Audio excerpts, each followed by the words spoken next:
Assalamualaikum warahmatullahi wabarakatuh. Perkenalkan, saya Salza Elza Mahera. Pada kesempatan kali ini, saya akan menjelaskan mengenai penyelesaian soal ujian akhir semester mata kuliah Manajemen Keuangan 1 tahun ajaran 2020-2021. Langsung saja kita masuk ke soal yang pertama. PT Adinda merencanakan membeli mesin baru untuk melengkapi pabriknya.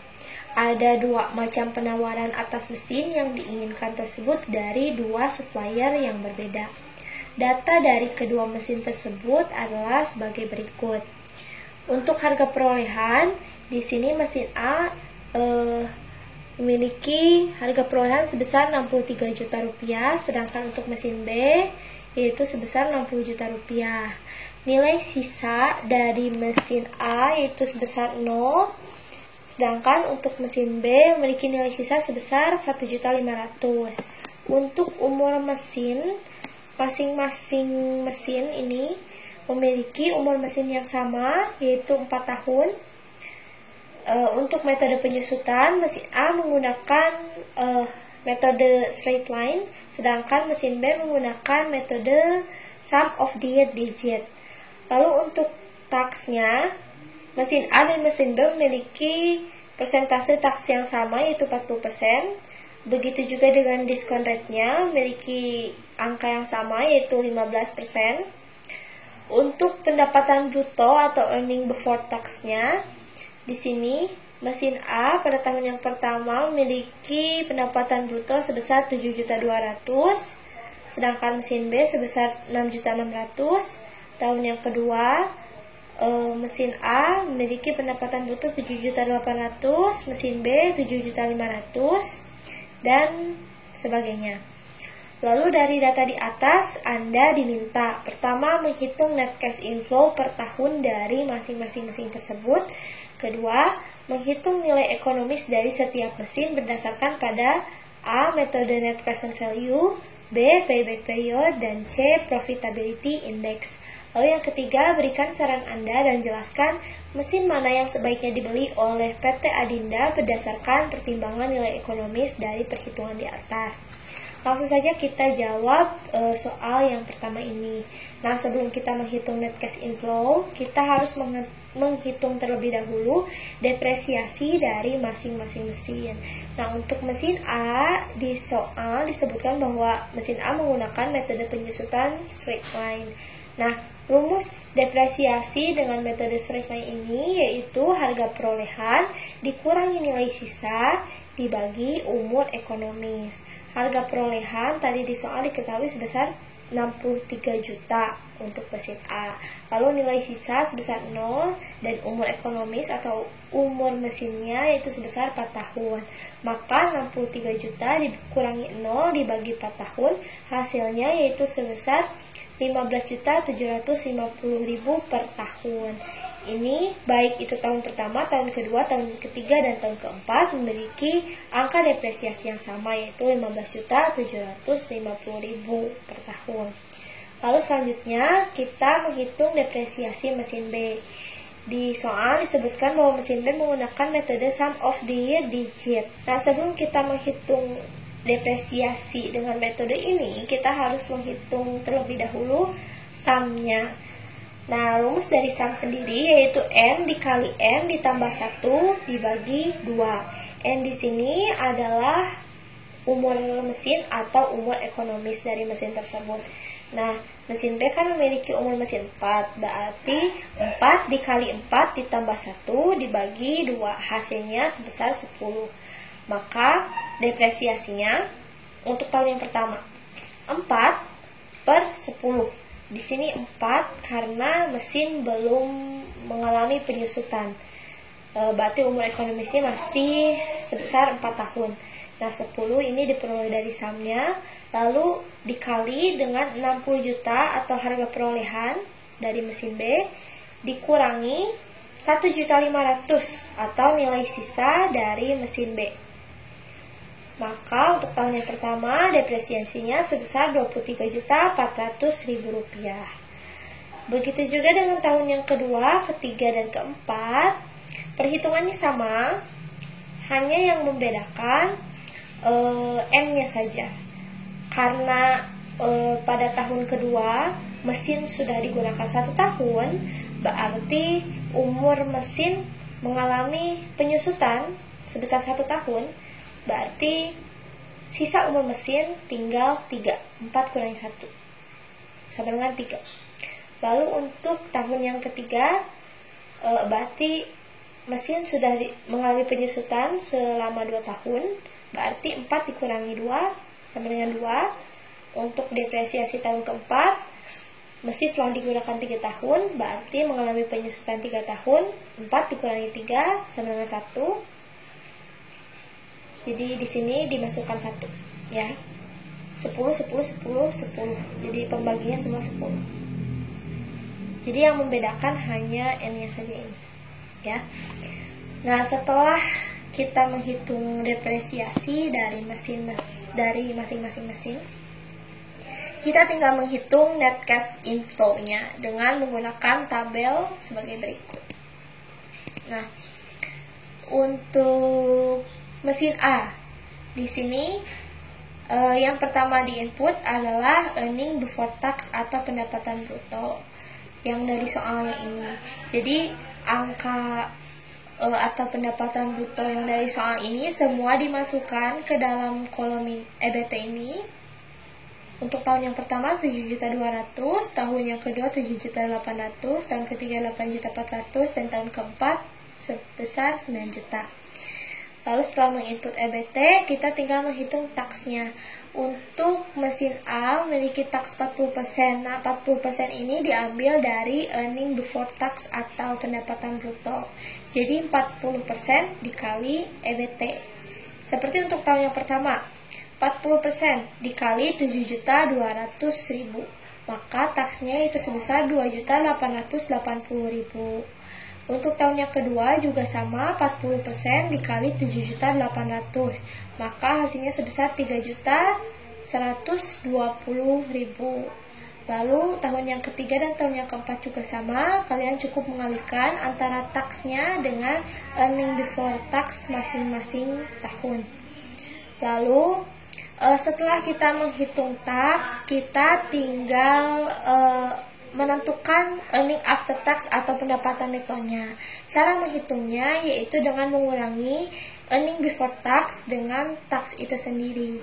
Misalkan untuk tahun yang pertama 7.200.000 dikurangi 2.880.000.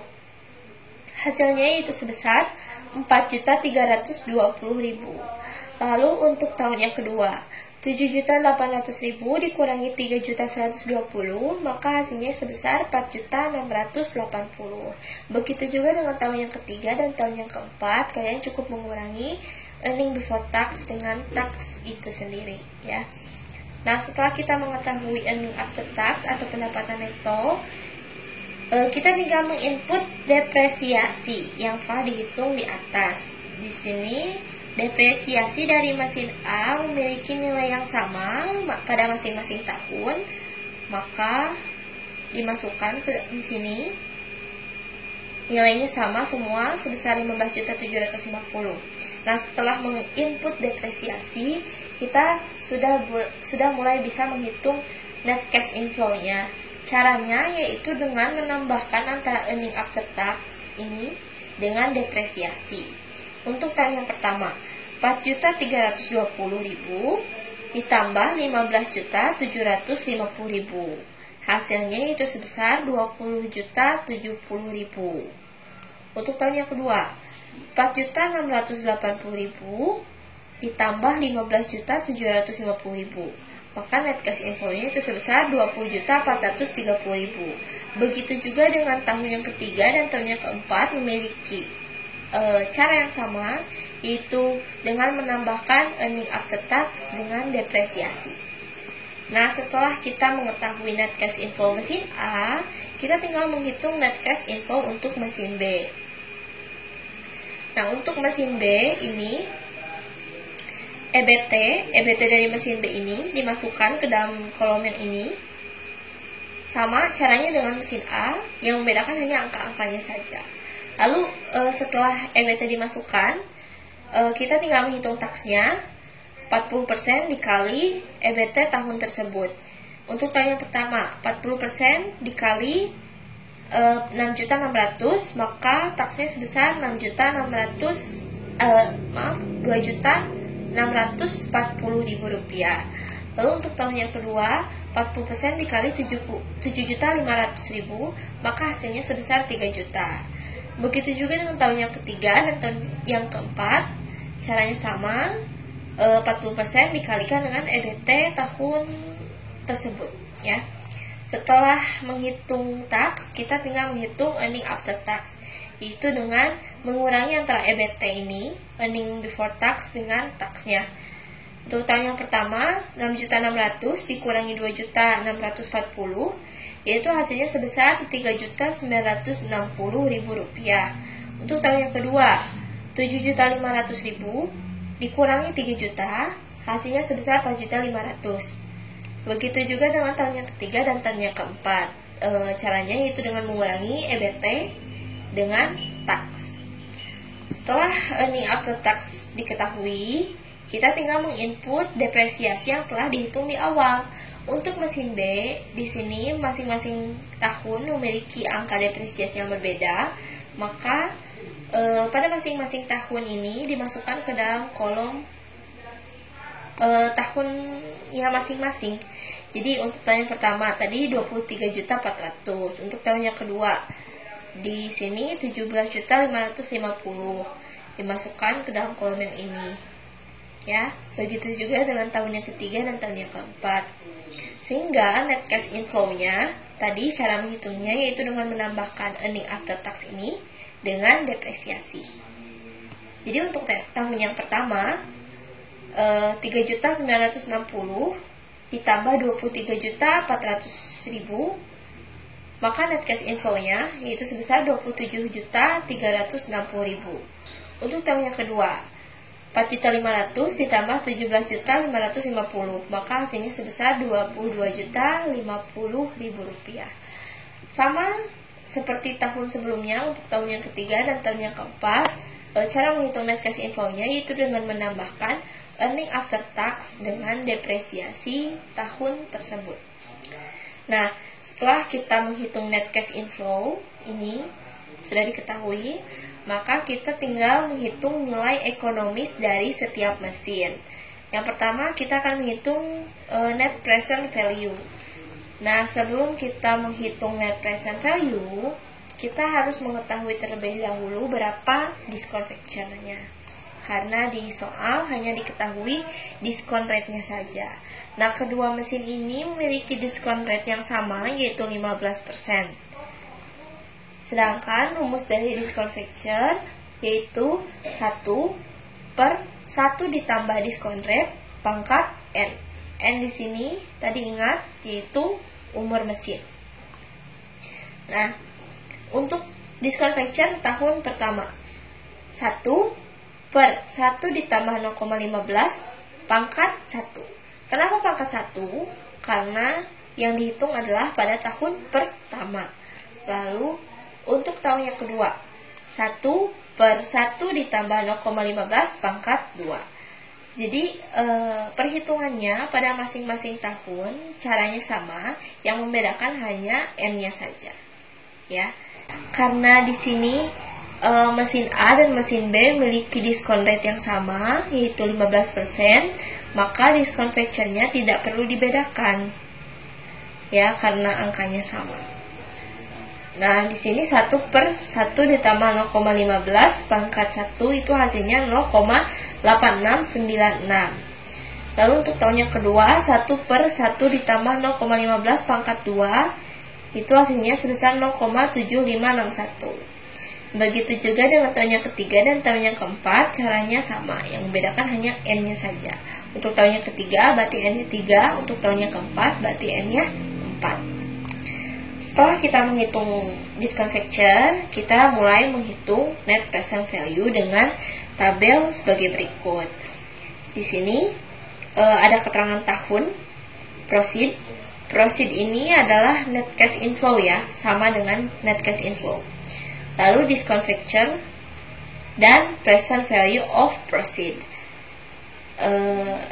untuk tahun masing-masing tahun di sini 1, 2, 3, 4, tahun pertama, tahun kedua, tahun ketiga, dan tahun keempat, prosidnya semua masukkan terlebih dahulu dari yang telah dihitung untuk mesin A ini.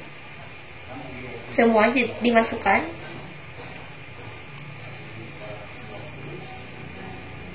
Ke dalam tabel yang ini. Lalu untuk discount factor-nya juga dimasukkan semuanya. Setelah dimasukkan semuanya, kita tinggal menghitung present value of proceed-nya.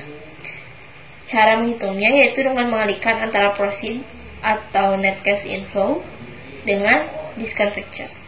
Jadi misalkan untuk tahun yang pertama 20.070.000 dikali 0,8696, maka hasilnya sebesar Rp17.452.872.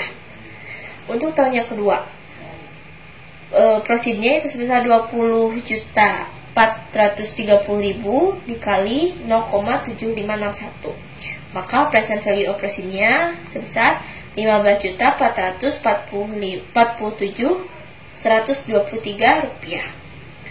Untuk tahun yang ketiga dan tahun yang keempat juga sama, cukup mengalihkan antara proceed pada tahun tersebut dengan discount factor tahun tersebut. Setelah kita menghitung present value of proceed dari masing-masing tahun, kita tinggal menjumlahkan semuanya dijumlahkan, sehingga diketahui present value proceed totalnya yaitu sebesar Rp56.860.875. Nah, untuk menghitung net present value, rumusnya itu present value proceed dikurangi present value outlay.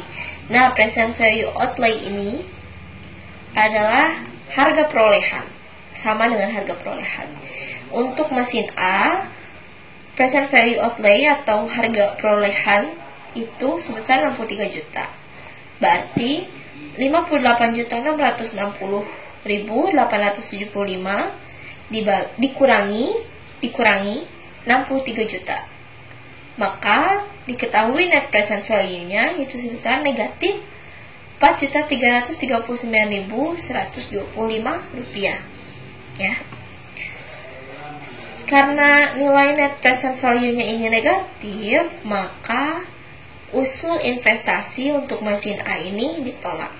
Jadi jika nilai NPV-nya positif, berarti usul investasi diterima.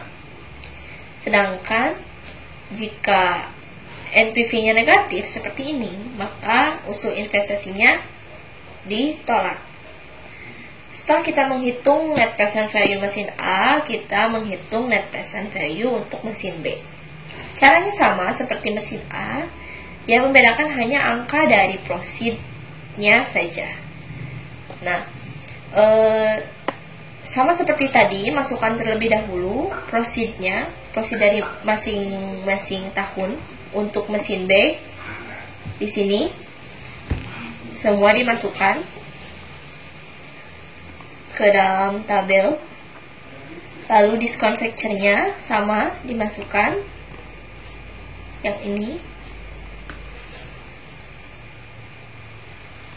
ke dalam sini. Lalu di sini, karena di soal diketahui bahwa mesin B memiliki nilai sisa sebesar 1.500.000, maka dimasukkan ke dalam perhitungan net present value ini di kolom setelah tahun keempat dengan keterangan nilai sisa prosidnya sebesar 1.500.000. Nah, untuk discount factor-nya samakan seperti tahun sebelumnya. Jadi kan karena tahun sebelumnya, tahun keempat ini discount factor-nya sebesar 0,5717, maka untuk nilai sisa juga sama discount factor-nya yaitu 0,5717. Setelah kita input semuanya, kita hitung present value of proceed-nya dengan mengalihkan antara proceed dari masing-masing tahun dengan discount factor dari masing-masing tahun. Misalkan untuk tahun yang pertama 27.360.000 dikali 0,8696, maka present value of proceed-nya sebesar 23.792.256. Untuk nilai sisa juga sama, 1.500.000 dikali 0,5717, maka present value of proceed-nya itu sebesar Rp857.550. Setelah diketahui present value of proceed dari masing-masing tahun, berikut nilai sisa. Semuanya ditambahkan ini sehingga diketahui present value proceed totalnya yaitu sebesar Rp58.538.730.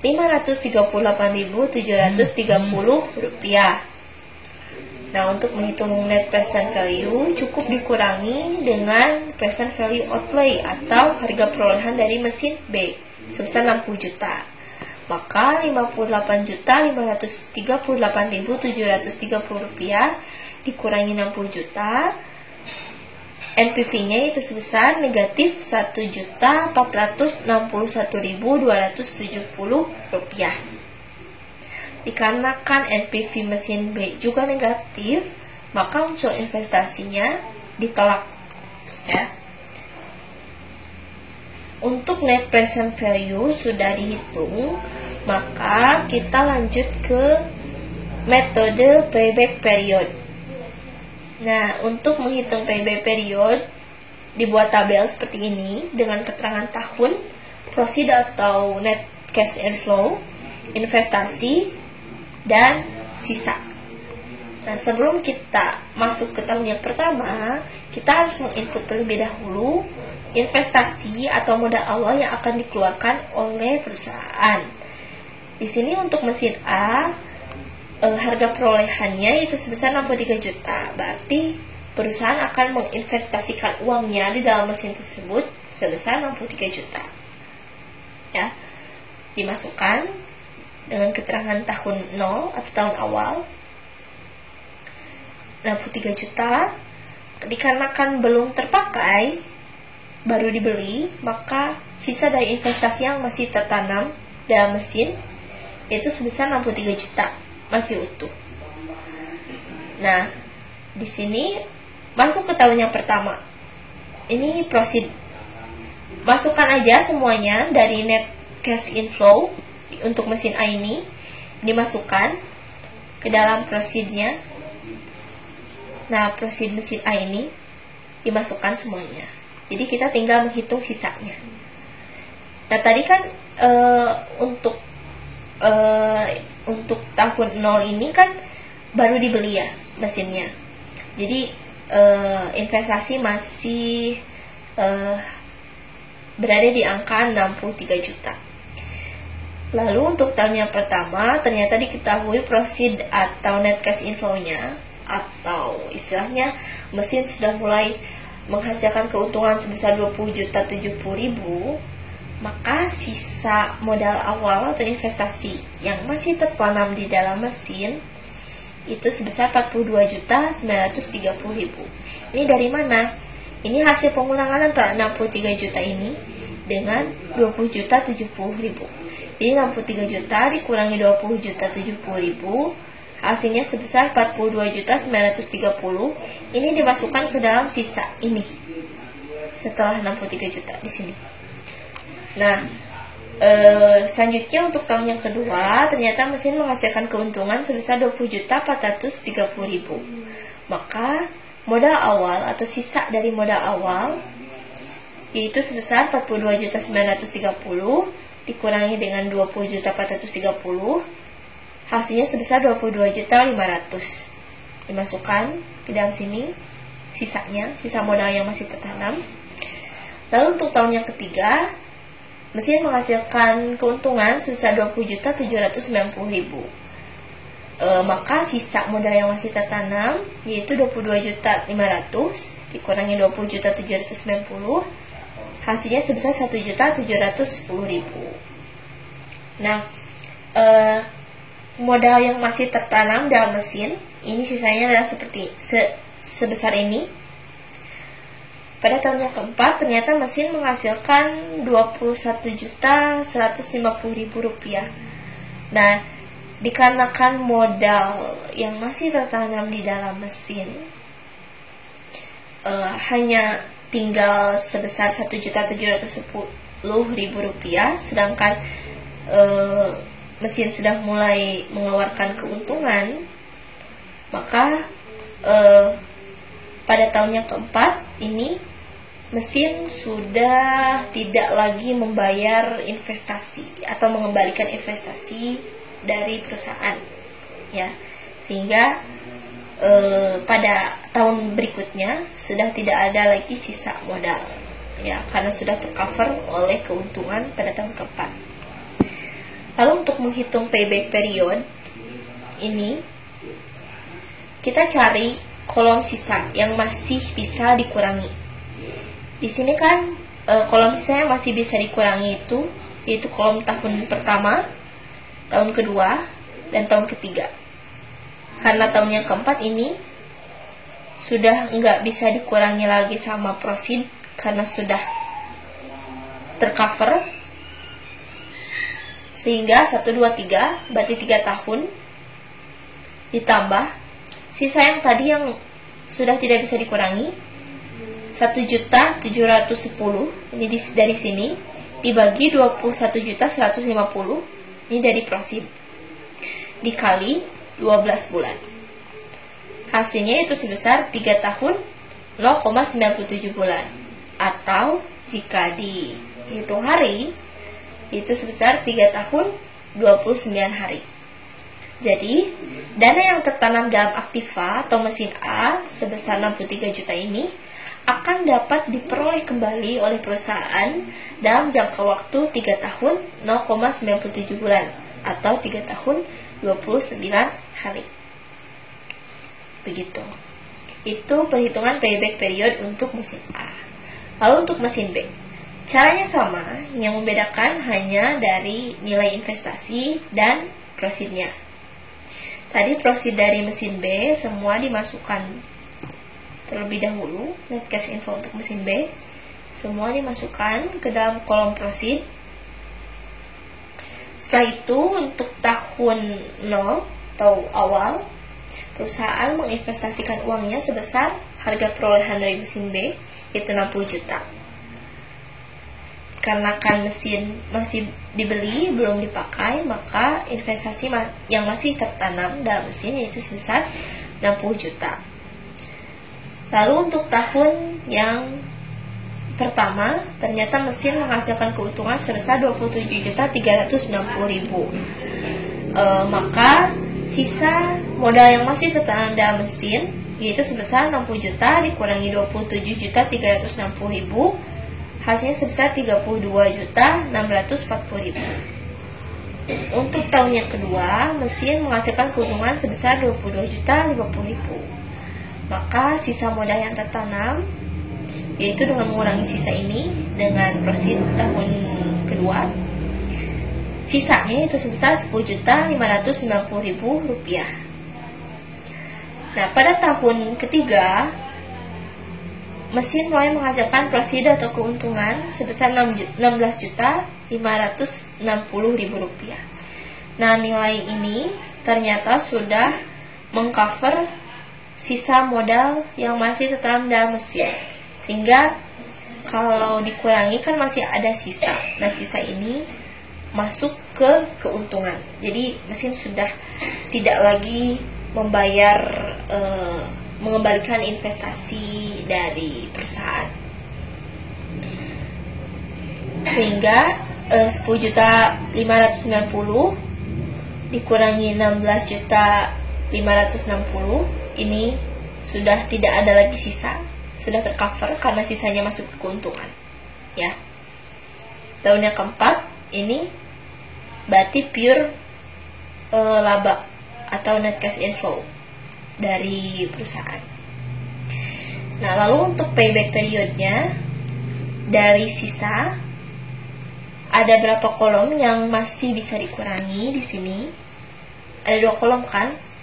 Ada yang masih menghasilkan sisa gitu. Yaitu 60 juta dan 32 juta ini tahun pertama dan tahun kedua. Berarti 2 tahun ditambah sisa yang sudah tidak menghasilkan sisa lagi. 10.590.000 ini dibagi 16.560.000. Ini dikali 12 bulan. Maka payback periodnya sebesar 2 tahun 7,67 bulan atau 2 tahun 7 bulan 20 hari. Jadi, dana yang tertanam dalam aktiva mesin B yang sebesar 60 juta ini akan dapat diperoleh kembali dalam jangka waktu 2 tahun 7 bulan 20 hari atau 2 tahun 7,67 bulan. Nah, selesai dengan payback period, kita mulai menghitung profitability index. Rumus dari profitability index itu adalah present value proceed dibagi present value outlays. Untuk mesin A, present value proceed dan present value outlays diketahui dari net present value, tabel yang tadi. Untuk mesin A. Nah, yang ini. Di mesin A, ya. Jadi 58.660 ini dibagi dengan 63 juta. Itu perhitungan untuk profitability index. 58.660 875 rupiah dibagi 63 juta, hasilnya sebesar 0,93. Dikarenakan nilai profitability index untuk mesin A ini nilainya lebih kecil dari 1, maka investasi untuk mesin A tidak dapat diterima. Jadi kalau lebih dari 1, investasi untuk mesin A ini, jika nilainya lebih dari 1, pasti diterima. Tapi jika kurang dari 1, maka investasinya tidak dapat diterima. Nah, untuk mesin B sama rumusnya, yang membedakan hanya tadi dari nilai present value proceed dengan present value outlays. Ini dari net present value diketahui untuk mesin B present value proceed-nya itu sebesar 58 juta 538.730 rupiah dibagi dengan present value outlay sebesar 60 juta. Maka hasil profitability index-nya itu sebesar 0,97. Nah, nilai ini juga untuk mesin B juga ternyata nilainya lebih kecil dari 1. Maka investasi untuk mesin B ini tidak dapat diterima. Nah, untuk menjawab soal yang ketiga ini, kita tinggal melihat kesimpulan dari profitability index dan net present value. Nah, ini kesimpulannya. Untuk net present value mesin A ditolak karena nilainya negatif. Untuk mesin B juga ini ditolak karena nilainya juga NPV-nya negatif. Untuk profitability index dari masing-masing mesin ternyata dua-duanya tidak dapat diterima karena kurang dari 1. Maka berdasarkan perhitungan di atas, kedua investasi ini tidak layak atau tidak dapat diterima, sehingga PT Ananda sebaiknya tidak membeli kedua mesin tersebut. Hal tersebut dikarenakan NPV atau net present value dari mesin A dan mesin B bernilai negatif dan profitability index mesin A dan mesin B kurang dari 1. Ya. Selanjutnya kita masuk ke soal yang kedua. Di sini, perusahaan sepatu Playboy pada tahun 2021 merencanakan untuk memproduksi dan menjual sepatu sebanyak 720.000 pasang sepatu. Ini dalam 1 tahun. Perusahaan bekerja sebulan, rata-rata 30 hari. Setiap pasang sepatu membutuhkan 2 kilo bahan baku kulit. Harga beli bahan baku kulit per kilonya adalah 9.000. Nah, pembelian bahan baku selalu dilakukan secara tunai. Setelah dibeli, sambil menunggu proses produksi, bahan baku disimpan di gudang selama 10 hari. Proses produksi membutuhkan waktu selama 5 hari. Penjualan sepatu dilakukan secara kredit dan baru dapat ditagih selama 30 hari. Upah tenaga kerja langsung adalah sebesar 5.000 per pasang. Biaya pemasaran dan administrasi ditaksir sebesar 60 juta per bulan.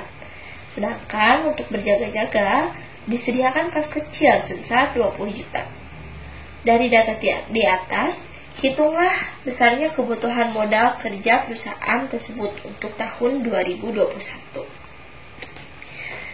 Nah, untuk menghitung besarnya kebutuhan modal kerja, pertama-tama kita harus menghitung terlebih dahulu rata-rata periode terikatnya modal kerja. Komponen dari periode terikatnya modal kerja ini yaitu terdiri dari lamanya bahan baku disimpan, proses produksi, dan pengumpulan piutang.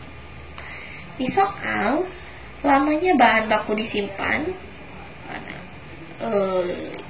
ini bahan baku disimpan di gudang selama 10 hari. Berarti di sini 10 hari.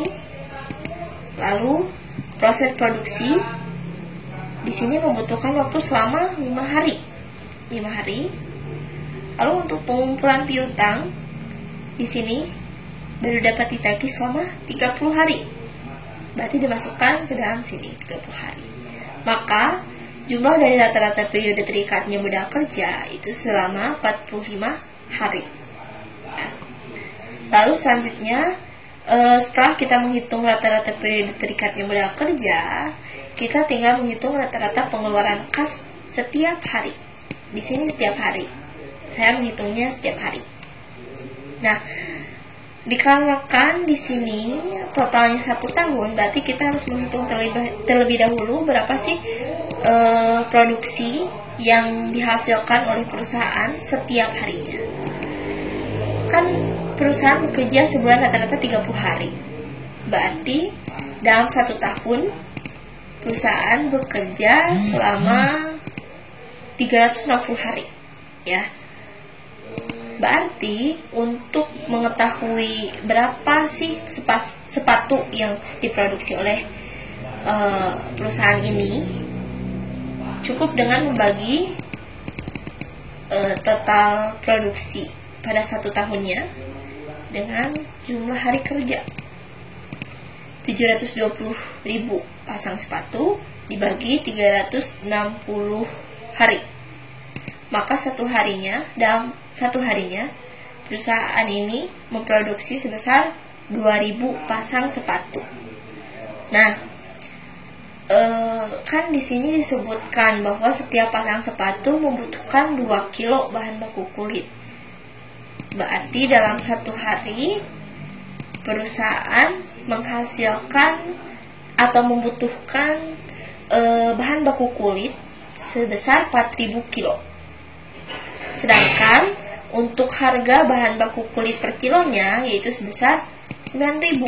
Berarti cukup dikalikan dengan 9.000, maka pembelian bahan baku atau bahan baku yang harus dibeli per harinya yaitu sebesar 36 juta rupiah. Ini dimasukkan ke dalam sini. Begitu ya perhitungannya. Jadi step by step. Kalau per bulan berarti cukup dikali atau dibagi dengan dengan 12 per bulan, ya. Untuk upah langsung di sini, untuk upah langsung di sini kan upah tenaga kerja langsung dihitungnya per pasang sepatu, ya. Tadi diketahui bahwa dalam 1 hari perusahaan memproduksi 2.000 pasang sepatu. Nah, sedangkan upah tenaga kerja langsung dikenakan 5.000 per pasang. Berarti dikali 5.000. Maka dalam 1 harinya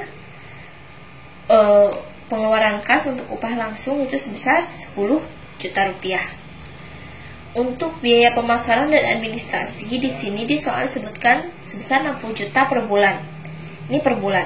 Berarti per harinya, karena dalam 1 bulan perusahaan bekerja 30 hari, maka 60 juta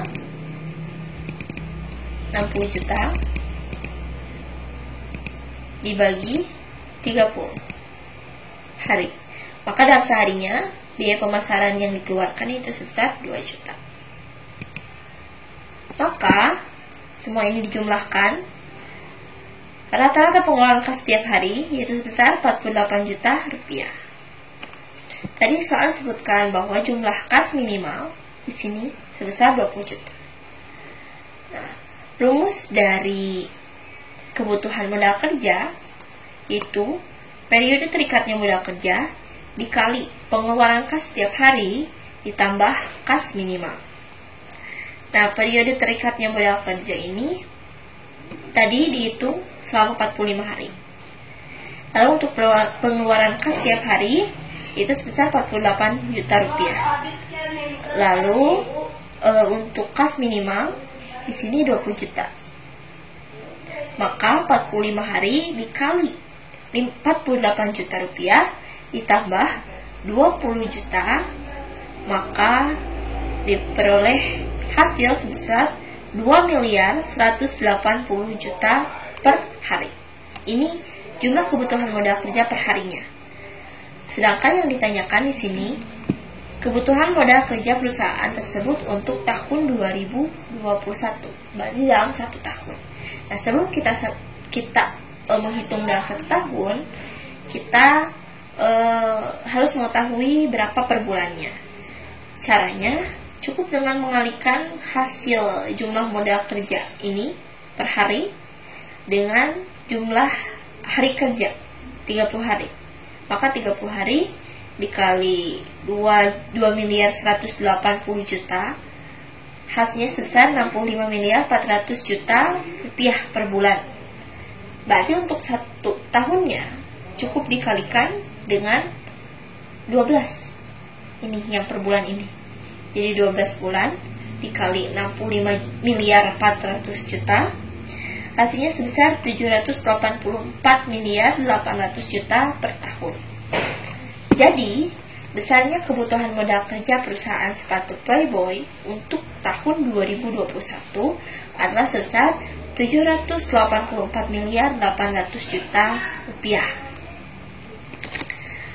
Untuk soal 2 clear. Kita lanjut ke soal yang ketiga. Kita baca dulu soalnya. Di sini perusahaan X membutuhkan bahan baku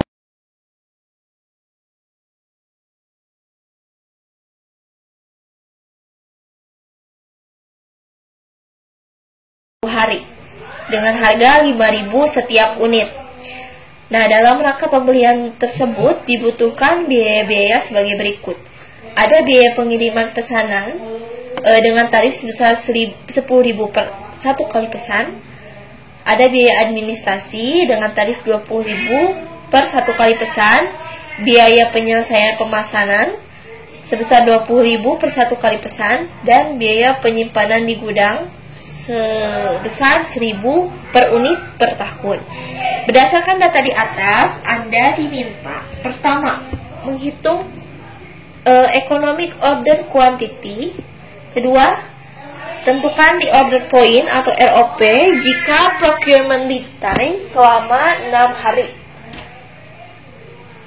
Lalu yang ketiga, gambarkan grafik ROP dan safety stock jika safety stock ditentukan 500 unit. Berarti diketahui untuk menjawab soal ketiga ini diketahui required unit atau unit yang dibutuhkan oleh perusahaan itu sebesar 6.400. Lalu untuk S-nya ini terdiri dari biaya pengiriman pesanan, biaya administrasi, dan biaya penyelesaian pemesanan 10.000 ditambah 20.000 ditambah 20.000. Hasilnya S-nya sebesar 50.000. Lalu untuk C atau cost carrying-nya, cost carrying itu biaya penyimpanan di gudang, yaitu 1.000. Di sini 1.000. Untuk lead time-nya di sini selama 6 hari. Sedangkan untuk safety stock-nya 500 unit. Yang ditanyakan berapa EOQ-nya, economic order quantity, lalu ROP di order point jika procurement lead time pengadaan bahan baku selama 6 hari, lalu grafik kita akan membuat grafik EOQ, ROP, dan safety stock jika safety stock ditentukan 500 unit. Langsung saja kita menjawab pertanyaan yang pertama. Untuk menghitung economic order quantity, rumusnya yaitu akar 2 kali R kali S per C. Akar 2 kali N kali S per C. Berarti akar 2 dikali R, tadi R 6.400 unit, S-nya 50.000, C-nya 1000. Maka akar 2 dikali 6.400 dikali 50.000 dibagi 1000, maka hasilnya sebesar 800 unit. Jadi besarnya economic order quantity-nya atau EOQ perusahaan X ini sebesar 800 unit. Lalu yang kedua, kita menghitung di order point jika procurement lead time selama 6 hari. Tadi kan selama 1 tahun bahan baku yang digunakan itu sebesar 6.400. Berarti dalam 1 harinya bahan baku yang digunakan itu 6.400 unit dibagi 320 hari, karena dalam 1 tahun dihitung 320 hari. Jadi dalam 1 harinya perusahaan menggunakan bahan baku sebanyak 20 unit. Berarti untuk lead time kan 6 hari, sedangkan 1 harinya 20 unit. Berarti penggunaan selama lead time yaitu 20 unit dikali 6 hari sama dengan 120 unit. Ini selama lead time-nya. Nah, rumus dari ROP itu adalah penggunaan selama lead time ditambah safety stock. Safety stock tadi diketahui sebesar 500 unit. Berarti 120 unit ditambah 500 unit sama dengan 620 unit. Jadi reorder point perusahaan X yaitu sebesar 620 unit. Lalu selanjutnya, gambarkan grafik EOQ, ROP, dan safety stock jika safety stock ditentukan 500 unit. Jadi yang pertama kali digambar yaitu membuat garis vertikal dan horizontal. Nah, untuk vertikal ini adalah garis untuk unit dan garis horizontal yaitu untuk hari. Nah, pertama yang harus digambarkan di sini yaitu garis safety stocknya terlebih dahulu. Tadi safety stock diketahui ditentukan sebesar 500. Berarti di angka 500 unit dibuat garis lurus sampai tak terhingga ya. Nah, kenapa tidak menurun, menaik? Karena pada setiap hari perusahaan harus memiliki safety stocknya sebesar 500. Tidak mungkin turun dan tidak mungkin naik. Jadi lurus terus tetap setiap harinya. Lalu setelah kita membuat garis safety stock, kita membuat garis EOQ. Ini EOQ tadi diketahui sebesar 800 unit. Nah, EOQ ini dibuat garis tidak dari 0, tapi dari angka safety stock. Nah, di sini safety stock ini dimulai dari angka 500. Berarti 500 ditambah 800 itu sebesar 1300. Maka angka EOQ atau garis EOQ dimulai dari 1300, ditarik menurun sampai bertemu di titik safety stock. Ini tidak ditentukan dari soal bahwa EOQ akan bertemu atau berakhir di hari apa. Hanya patokannya untuk ROP ini antara titik ROP dengan titik yang ujung EOQ ini harus ada jeda selama 6 hari ya. Jadi setelah kita membuat garis, lalu kita membuat garis ROP ini, pasti akan bertemu di titik EOQ. Nah, titik ROP ini ke titik EOQ yang akhir ini harus memiliki lead time selama 6 hari. Nah, di sini lead time. Nah, beginilah gambar dari grafik LQ, LOP, dan safety stock. Ya. Sekian penjelasan dari saya. Mohon maaf apabila banyak kesalahan dan kekurangan. Terima kasih. Wabillahi taufiq wal hidayah. Wassalamualaikum warahmatullahi wabarakatuh. Pada soal nomor 2 ini terdapat dua metode yang bisa digunakan dalam menyelesaikan soal ini. Nah, jadi ada dua versi jawaban di sini. Versi yang sebelumnya itu menggunakan metode keterikatan modal kerja. Nah, versi jawaban yang selanjutnya yang akan saya bahas saat ini yaitu menggunakan metode perputaran modal kerja. Jadi ada dua metode yang bisa digunakan untuk menyelesaikan soal nomor 2 ini. Mengenai benar atau tidaknya, lebih baik kalian tanyakan kembali kepada dosen masing-masing. Nah, di sini saya akan menjelaskan versi jawaban keduanya dengan menggunakan metode perputaran modal kerja. Pertama-tama yang harus dilakukan sama saja seperti sebelumnya, yaitu menghitung periode keterikatan modal kerja. Namun di sini periode keterikatan modal kerja dibagi menjadi dua, ada pada bahan baku dan pada upah langsung. Yang pertama untuk pada bahan baku sama seperti sebelumnya, terdiri dari penyimpanan bahan baku, produksi, dan penagihan piutang. Penyimpanan bahan baku tadi 10 hari, lalu produksi 5 hari, dan penagihan piutang tadi 30 hari, sehingga diketahui periode keterikatan modal kerjanya sebanyak 45 hari. Hasil penjumlahan dari 10, 5, dan 30 hari. Lalu untuk menghitung periode keterikatan modal kerja pada upah langsung. Nah, di sini komponen yang termasuk dalam periode keterikatan modal kerja pada upah langsung ini adalah proses produksi dan penagihan piutang. Jadi kan sebelumnya yang diinput penyimpanan bahan baku. Nah, di sini penyimpanan baku tidak dimasukkan karena yang akan dihitung itu periode keterikatan modal kerja terhadap upah langsung. Nah, untuk proses produksi tadi diketahui 5 hari dan penagihan piutang 30 hari, sehingga periode keterikatan modal kerja terhadap upah langsung diketahui sebesar 35 hari. Lalu setelah dihitung periode keterikatan modal kerja pada masing-masing komponen, lalu selanjutnya kita menghitung kebutuhan kas per hari.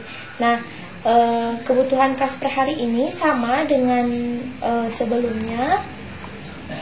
Dengan jawaban yang pertama, perhitungannya seperti ini. Jadi biaya bahan baku tadi biaya bahan baku 1 kilonya itu 9.000, lalu dikali dengan 2 kilo karena dalam satu pasang sepatu membutuhkan 2 kilo bahan baku kulit. Jumlah dalam satu harinya produksinya yaitu sebanyak 2.000 pasang, sehingga jumlah kebutuhan kas per harinya yaitu 18.000. Ini hasil perkalian antara 9.000 dikali 2 dikali 2.000 sama dengan 36 juta. Lalu untuk upah langsung, biayanya tadi 5.000 per pasang, sedangkan pada satu hari produksi perusahaan memproduksi 2.000 pasang, sehingga jumlah kebutuhan kas per harinya untuk upah langsung 5.000 dikali 2.000 sama dengan 10 juta rupiah. Lalu untuk biaya administrasi dan pemasaran, biayanya diketahui di soal sebesar 60 juta per bulan. Di sini 60 juta dengan periode 30 hari atau 1 bulan. Maka jumlah kebutuhan kas per harinya 60 juta dibagi 30 sama dengan 2 juta. Sehingga jumlah kebutuhan kas per harinya itu 36 juta ditambah 10 juta ditambah 2 juta, maka hasilnya sebesar 48 juta. Sama seperti jawaban yang pertama. Lalu pada jawaban versi kedua ini, pada metode ini, setelah kebutuhan kas dihitung, kita menghitung kebutuhan modal kerja dengan menggunakan tabel sebagai berikut. Di sini terdapat keterangan biaya bahan baku, upah langsung, dan biaya administrasi pemasaran. Nah, dari kolom kebutuhan kas ini dimasukkan ke dalam kolom ini. Lalu periode yang telah dihitung sebelumnya yang di sini dimasukkan. Seperti untuk bahan baku, tadi kan dihitung periode keterikatan modal kerja pada bahan baku itu sebesar 45 hari. Jadi dimasukkan ke dalam periode biaya bahan baku sebesar 45 hari. Lalu untuk upah langsung dan biaya administrasi pemasaran ini menggunakan periode keterikatan modal kerja pada upah langsung di sini. Sehingga 35 hari dimasukkan ke dalam kolom upah langsung dan biaya administrasi pemasaran. Selanjutnya, untuk jumlah biaya di sini berarti kebutuhan kas per hari dikali periode, sehingga 36 juta dikali 45 hari, maka hasilnya sebesar 1.620 juta. Lalu untuk upah langsung 10 juta dikali 35 hari, maka hasilnya sebesar 350 juta. Lalu untuk biaya administrasi pemasaran 2 juta dikali 35 hari, hasilnya sebesar 70 juta rupiah. Nah, setelah dihitung jumlah biaya pada masing-masing komponen, lalu dijumlahkan semuanya sehingga diketahui total biaya yaitu sebesar 2.040 juta rupiah. Tadi di soal diketahui bahwa disediakan kas kecil sebesar 20 juta. Nah, berarti di sini kas minimum itu sebesar 20 juta. Sehingga kebutuhan modal kerja ini dihitung dari total biaya ditambah kas minimum. 20.040 juta ditambah 20 juta, hasilnya sebesar 2.060 juta rupiah. Jadi, kebutuhan modal kerja perusahaan sepatu Playboy pada tahun 2021 untuk memproduksi dan menjual sepatunya sebanyak 720 pasang sepatu adalah sebanyak 2.060 juta rupiah. Ya, itu adalah jawaban dari soal nomor 2 dengan menggunakan metode perputaran modal kerja.